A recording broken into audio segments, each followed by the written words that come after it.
بسم اللہ الرحمن الرحیم۔ اسی طرح ایک سوال ہے کہ مسواک وضو میں کب کرنی چاہیے؟ ہاتھ دھونے سے پہلے، کلی کرنے سے پہلے یا بعد میں؟ اس کی ترتیب کیا ہے؟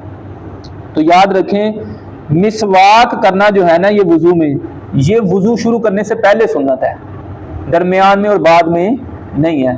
اس لیے آپ نے پہلے مسواک کرنی ہے، بعد میں 3 مرتبہ وہ ہاتھوں کو جو دھوتے ہیں پھر کلی کرتے ہیں، یہ ترتیب آپ نے یاد رکھنی ہے۔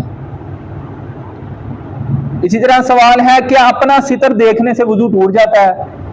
تو یاد رکھیں کہ اپنا ستر دیکھنے سے وضو نہیں ٹوٹتا، اپنا ستر کو چھونے سے بھی وضو نہیں ٹوٹتا، ایون کہ کپڑے بدلنے سے بھی وضو نہیں ٹوٹتا، اور دوسرے کا ستر دیکھنے سے بھی وضو نہیں ٹوٹتا۔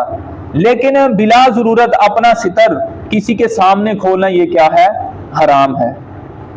اور اپنے سامنے بھی بلا ضرورت ستر کھولنا یا اس کو دیکھنا یہ جو ہے نا اس سے منع کیا گیا ہے، اس سے بچنا چاہیے۔